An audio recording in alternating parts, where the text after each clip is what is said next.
सभी दर्शकों को मेरा नमस्कार। आज हम जिस विषय पर चर्चा करने जा रहे हैं वो है नारा लेखन।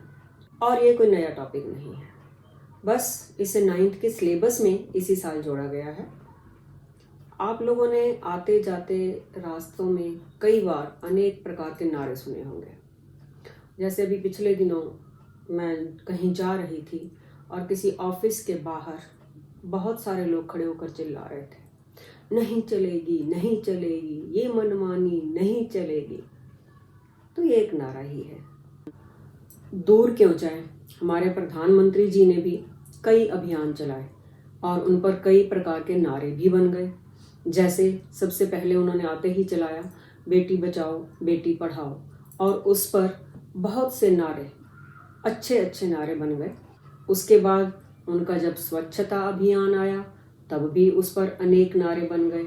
नारे मुख्य रूप से 2 प्रकार के होते हैं, एक विज्ञापन से संबंधित नारे और एक व्यापार से संबंधित नारे। जो नारे विज्ञापन से संबंधित होते हैं उनमें अनेक नारे होते हैं। विज्ञापन का मतलब ही होता है लोगों तक अपनी बात पहुंचाना। ये नारे सामाजिक हो सकते हैं, धार्मिक हो सकते हैं, शैक्षिक हो सकते हैं, किसी भी समस्या पर आधारित हो सकते हैं।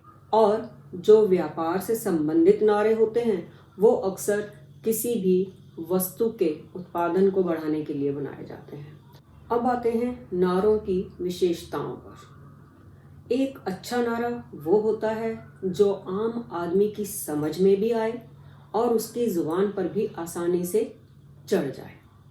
यानी नारे की पहली विशेषता हो गई उसकी भाषा।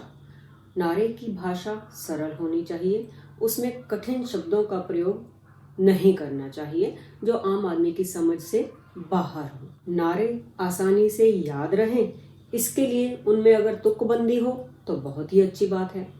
तुकबंदी यानी राइमिंग, यानी अंतिम शब्द एक जैसा होना। उसके बाद आती है नारे की विषय वस्तु, यानी उसका कंटेंट।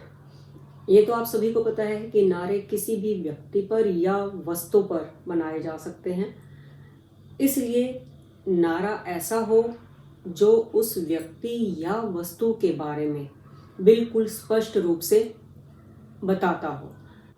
नारे में कोई ना कोई संदेश होना भी ज़रूरी है ताकि हम जो बात लोगों तक पहुंचाना चाहते हैं वो उन तक आसानी से पहुंच सके।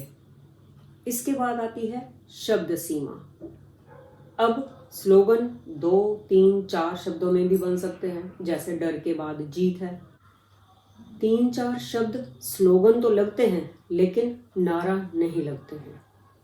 और अंत में आती है प्रस्तुति।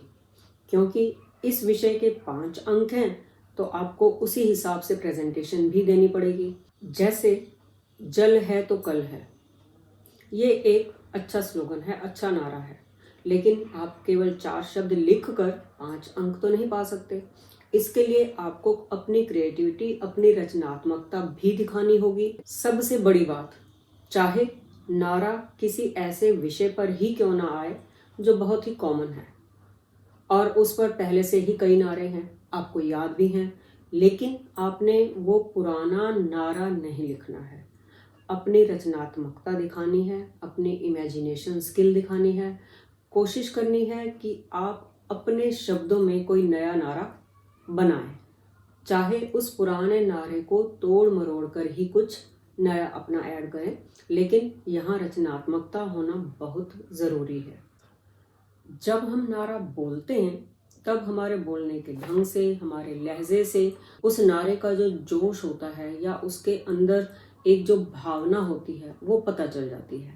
लेकिन यहाँ हमें नारा लिखना है और हमें लिखने के ही नंबर मिलेंगे, तो उस नारे की प्रस्तुति ऐसी होनी चाहिए कि टीचर आपके नंबर काटने से पहले 100 बार सोचे कि क्यों काटने हैं नंबर। इसके लिए सबसे ज़रूरी बात, जब आप एग्ज़ाम देने जाएंगे तो साथ में coloured pen, sketch pen, pencils वगैरह ज़रूर लेके जाएं ताकि आप उस नारे को बहुत अच्छे से प्रस्तुत कर सकें। यदि आपकी ड्राइंग अच्छी है सबकी नहीं होती, मेरी नहीं है, तो उस वस्तु से संबंधित चित्र भी ज़रूर बनाएं। इससे उस नारे का जो असर है वो और ज़्यादा पड़ेगा। नारे के लिए एक सीमा रेखा यानी आउटलाइन ज़रूर बनाएं। आप अभ्यास के लिए अपने आसपास की जितनी भी चीज़ें नज़र आती हैं उन सब पर नारा बनाने की कोशिश करें। जिन बातों का आपको ध्यान रखना है नारा लेखन में वो है, नंबर 1, नारे के लिए एक सीमा रेखा यानी आउटलाइन ज़रूर बनानी है। नंबर 2, नारे की भाषा सरल रखनी है, शब्दों को ढंग से चुनना है, ध्यान से चुनना है, कठिन शब्द नहीं होने चाहिए। नंबर 3, शब्द सीमा, कोशिश ये करें कि 10 से 15 शब्द आपके नारे में ज़रूर हों और उसे 2 पंक्तियों में लिखें, एक ही लाइन में ना लिखें। नंबर 3, का कंटेंट बिल्कुल ठीक हो, उस टॉपिक से रिलेटेड हो। नंबर 4, नारा अट्रैक्टिव होना चाहिए, कलरफुल होना चाहिए, जो एकदम से ध्यान अपनी ओर खींचे। नंबर 5, अगर आपकी ड्राइंग अच्छी है, अगर आप चित्र बना सकते हैं तो कोई भी चित्र ज़रूर बनाएं। बस इन कुछ बातों का ध्यान रखेंगे तो नारे में पूरे अंक लाना कोई मुश्किल काम नहीं है। उदाहरण के लिए यहाँ कुछ नारे दिए गए हैं, उन्हें ध्यान से देखें और कोशिश करें कि आपको आसपास जो भी चीज़ दिखाई देती है उस पर नारा बनाएं। वैसे एक बात कहूँ, नारे के इतने सारे भेद देख के टेंशन में नहीं आने का, बहुत सिंपल है। आपने कुछ भी नहीं करना, एक सुंदर सा पहले बॉक्स बनाना है, आउटलाइन बनानी है और जिस भी टॉपिक पर नारा लिखने के लिए आए उसकी छोटी सी तुकबंदी 2 लाइनें बनानी है। बड़े आराम से कर सकते हो, इतने रैप वैप सुनते रहते हो यार। जैसे ये वाटर बोतल है, मेरी प्यास बुझाती बॉटल, पानी को बचाती बॉटल। आप 2-3 बार दिमाग लगाएंगे तो आप तुरंत बना लेंगे उसको बड़े ही सुंदर तरीके से प्रेजेंट करने का, क्योंकि भाई जो दिखता है वही बिकता है ना। तो जितना सुंदर आप प्रेजेंटेशन दोगे उतने अच्छे आपको नंबर मिलेंगे। और प्रैक्टिस के लिए अपने आसपास जो भी नज़र आता है उस पर नारा लिखने की कोशिश करो। मम्मी पापा को नारे बना बना कर परेशान नहीं करना है।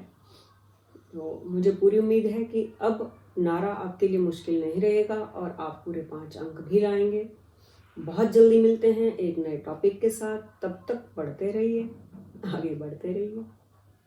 आगे बढ़ने से पहले यदि आपने अभी तक इस चैनल को सब्सक्राइब नहीं किया है तो सब्सक्राइब करें, लाइक करें और अपने दोस्तों के साथ शेयर भी ज़रूर करें।